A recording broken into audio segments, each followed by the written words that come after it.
Alright, go ahead, James. Excellent. How are you doing today? Hi, James. I'm good. How are you? Doing wonderful. So, what's your thoughts on your big upcoming fight with Middleton at Bellator 178? I think it's not going to set in until the case door closes. Then I'm going to be like, oh, shit, I'm in a fight right now. Mm-hmm. Otherwise, it's like, everything's been very easy. And, like camp, the whole mental situation, and preparation, like, it hasn't been very nerve-wracking, which I guess is a good thing, but it's also kind of weird. Yeah, I know what you mean. Yeah, that, shoot, it's good that you're not, overly anxious about it, but then again, you're like, shouldn't I be... Yeah. I see what you're saying there. So, how are things going with Team Hurricane? Oh, Team Hurricane Austin is doing pretty good. We have a couple fights coming up. So a lot of us have been in camp together, which is nice. It's always nice having, people suffering with you. So yeah, everything's great. Excellent. Any concerns about the height differential? Yeah, absolutely. She's the tallest fighter I've ever gone against, and with the longest reach. So yeah, we've been working a lot on, getting inside the pocket, and all that good stuff. But yeah, definitely size has been a factor in preparation for this now. Obviously, the fans are excited. I mean, shoot, seeing two top undefeated competitors going against each other. What separates you from her? Which gives you the edge? I think my ground game and my wrestling is what separates me from her. As far as I saw, she didn't really have too much ground game. However, with that said, I need to make sure to stay on top. I know that I'm very comfortable off of my back, especially with my 10th Planet Jiu-Jitsu background. We're very comfortable off of our back. But with a long fighter like her, she can easily ground and pound me from my guard. So I actually have to work on being on top and having that top pressure if it goes down to the ground. I know what you mean. Yeah, I've noticed that with her previous fights, she didn't go for a lot of submissions. Like you said, it was mostly the pounding effort, maybe going for a knockout finish. Where the nice thing is, you're more versatile in your style, where you can do the knockout. You have the power for that, but you also have the ability to do the submission when available. How did you become so well-rounded of a fighter? Well, I've been wrestling for a long time. So I think that the ground game just came naturally to me. However, I don't know where my knockout power came from. I always say it's probably from my mom, but I never threw a punch before in my entire life until I joined the gym. Never been in a street fight. Didn't even hit my sisters growing up. So I'm like, I really don't know where I got these hands from. But yeah, I think it was just natural. I'm from Hawaii. I'm Hawaiian. We always have that, come from a lineage of fighters. So I'm like, yeah, I get it from my mom. She's from the West Side. So that's nice. the ongoing joke. Did you do any lifting for other sports when you were growing up that might have given you solid arms? Yeah, I was always lifting in the gym. So I played basketball, soccer, volleyball, and wrestling. Yeah, I was always very athletic. But again, never punched anything. But I guess it made it easy for me to learn the technique, just being athletic and having no background either. I didn't come into the MMA gym being like, oh, I already know how to fight. I was like a completely blank slate. Very so true. I think that made it easier to explore.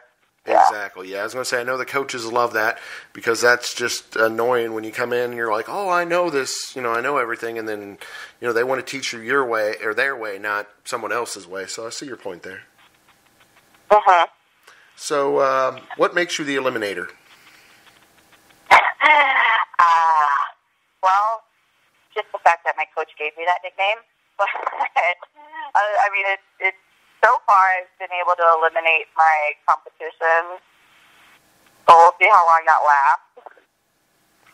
So, did I answer your question? I'm not even sure if that answered your question. oh, you did fine. Shoot, that's, yeah. I was going to say, trust me, with some of the answers I've gotten from fighters, that was a good answer. As long as it somewhat relates to the question, be like, hey, what do you think about their striking power? Well, I like to do this and that, and you're like, that had no, yours was fine. Yeah, some of the guys, their answers are just, wow. Yeah, they don't make any sense. Yeah, you could ask them a question, they'd be like, I like turkey sandwiches. You're like, that doesn't make a sense. Yeah, but with that nickname, though, like, we were trying for a really long time to think of a nickname, and we were like, okay, maybe the Ram, because I have a tattoo of a ram. Oh, cool.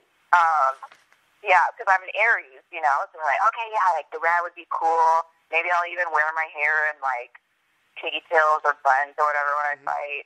But then one day Manolo was just like, Eliminator. Like, oh my gosh, that's perfect. That is a cool name, yeah. Yeah. Plus, yeah, I was going to say, I mean, shoot, yeah, I mean, you got half of that in your name already, so yeah, that works. It was either that or we were going to call you Family Guy, but, whichever one. Or Booger. Those were your three choices, yeah. McFarlane, Seth McFarlane. Yeah, Family Guy, Seth MacFarlane, or the football guy, Booger McFarlane. So obviously, I like your nickname out of the three, yeah. But, shoot, speaking of nicknames, she's known as Million Hits. So I don't think you're planning on letting her get that many on you during the fight. I didn't even know that was her nickname. Yeah, it's Million Hits. Yeah, so I don't know if that means, I'm assuming it's having something to do with punching, either that, or maybe she just has a viral video of, cats or something. Oh, that's a possibility. Actually she has a viral video. Did you know that? She does have one of her sitting back fist knockout. Oh, wow. So, cool. So it was actually her amateur fight. So I always say that this fight is viral versus viral, because we both have knockout viral videos. Nice. Okay, well then maybe that's the Million Hits. Because, I was going to say, I know when you get a nice viral video going, good lordy, the number of hits you can get on those things. So tell us a little bit more about, Team Hurricane, awesome. Tell us a little bit about the coaching staff and some of the people you work with. Yeah, absolutely. So I've been with this team and this gym since the beginning, since I first stepped foot inside there. I had no experience. I was just passing by on my way to work, and I was fat. And so I was like, hey, I want to, get into shape and join a gym. And the first person I actually met was Liz Kermouche. She was the one that was working the desk when I walked in. And she was the one that signed me up. And I had no idea that later on down the road, she would be my main training partner and one of my closest friends. And then Manolo, he was the first trainer that I took a class with. I took his intro to MMA class, and he was just hilarious. Like, he was telling stories the whole time, cracking jokes, making me laugh, and I was dying, mind you. I was, straight up dying just from the workout. And my first partner that I had, his name is Greg Coos, and they partnered us up because he's kind of tiny, and he was also a wrestler, and, I remember he was just encouraging me, you can do it, but, it's only the warm-up, you can get to it. So and anyway, Greg is, one of my best friends to this day. Manolo is, I call him my gym dad. Bill Crawford is my other head coach. Him and Manolo both are both my corners. Mm-hmm. And Bill is, this yoked-out, older white guy who always wears tank tops, he has tattoos everywhere, and I don't even think I said hi to him for, the first year that I was at the gym, because he just terrified me. And then now he's, my gym dad, one of my favorite people at the gym. He's amazing. So, those are the main people I work with, those two, Liz, Lyle Watson, he's one of my training partners. And then we have a really awesome group of amateur girls that help me all the time with my camp. Excellent. I was going to say, it sounds like a heck of a good atmosphere there. Like you said, they all have been welcoming. Trying to keep things nice and light. So it sounds like that would be a great team to work with. Oh, yeah, and I totally forgot. He'll kill me. But my jiu-jitsu coach, Richie Martinez, or the Boogeyman, he came later on into the picture. like probably like a year into the gym. Then he started the jiu-jitsu program there, but he's amazing. Like you said, the whole atmosphere and environment is very welcoming, very family-oriented. Like, that's my family. Nice. I can say that without a doubt. That is awesome. I know when it comes to the refs, I mean, they're the third person in the cage, and they tend to get overlooked. But you have had the pleasure of having what most people consider the best ref in the world as your ref twice, John McCarthy. What was that like? Oh yeah, he's great. He actually totally terrifies me as well.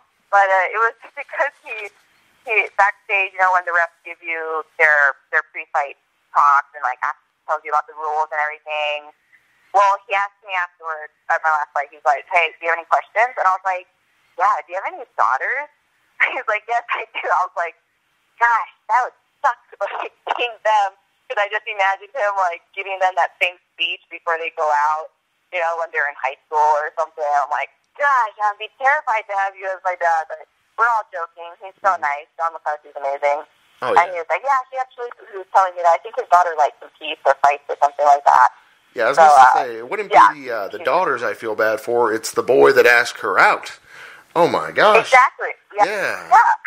Yeah, I don't want to knock on the door and see that guy on the other side. Gosh. Exactly. So Big John, he's awesome. Yeah, I love having him. Yeah, I was going to say, I know some people believe the reason why he does the reffing instead of the fighting is because no one would be willing to fight him. Yeah. Yeah, they'd be like, nah, we'll pass. Yeah, we're just going to make you the ref. Yeah. But I totally believe that. Oh, gosh, yeah. So it sounds like that's going to be one heck of an event. Are you excited about Pitbull Strauss 4? Have you got to see any of those other matches? Honestly, I have not even watched any of their fights before. So when I heard that it was their fourth meeting, I was like, wait, what? I thought those kinds of things ended at the trilogy. But usually they do. Yeah, So I think that's kind of cool that they're getting a fourth fight. But I'm actually managed by the same company as Daniel Strauss's. Daniel Strauss, so I'm gonna be in his corner probably rooting for him. Nice. Yeah, I was going to say, he's a nice local boy from where I'm from, here in Cincinnati, Northern Kentucky area. So, I'm glad to see Cincinnati do well. Yeah. Which, I didn't know that at first that he was local because I was doing research to interview Pitbull. That was an interesting interview because I asked a question, then someone else translates, and then the next person translates, and then he answers. So it was, there were like four people that had to talk to get one answer, but he was a nice fellow, so I, wish them both the best. But yeah, definitely, their fights are worth checking out. I mean, they're so intense. Both of them are, top featherweights in the country. But yeah, it was more. Pitbull won the first two. Like the first one he won, and the second one it was more close, and then the third one Strauss won. So of course took Pitbull's title. So Pitbull wants his title back. So it's gonna be exciting. Yeah, that's why. Yeah, they end up doing the fourth one because after the second one, but before the third one, Pitbull's like, seriously, you guys got to come up with someone else for me to fight. I'm tired of fighting the same people. But when he lost, it was like, now he wants to fight the same people to get that title back. Yeah. Okay, that makes sense then. I had no idea what the story was behind that. Oh yeah, it was interesting. Yeah, because both of them. They're clearly the class of the featherweight division, so it's exciting. Pound for pound, they're probably two of the best in the world. So, yeah, you're going to be on one heck of a good card there. And then, it's a lot of. It seems like it's a lot of feather-based fighters, featherweight fighters. And then early on, there's like a heavyweight match with like two almost rookies. Like one fellow's got 2 fights, and the other fellow hasn't even had a professional debut. But they're both just monster heavyweights. So you're going to be on one heck of a good card. Actually, wait a second. I'm doing the thing I forgot to. Supposed to ask you to do. I'm supposed to have you sell me on. I'm supposed to have you sell me on the pay-per-view. Now, why am I talking about it? Right. Yeah, I'm probably a terrible person to ask about that because I actually have no idea who else is on the card. I haven't even looked at all.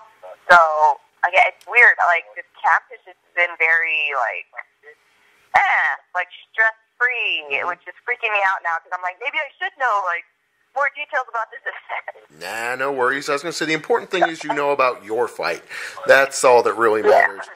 But yeah, the fighters in Bellator, yeah, I mean, I know some people like to talk about the other initials and all that, but yeah, I mean, Bellator seems to be where it's at right now.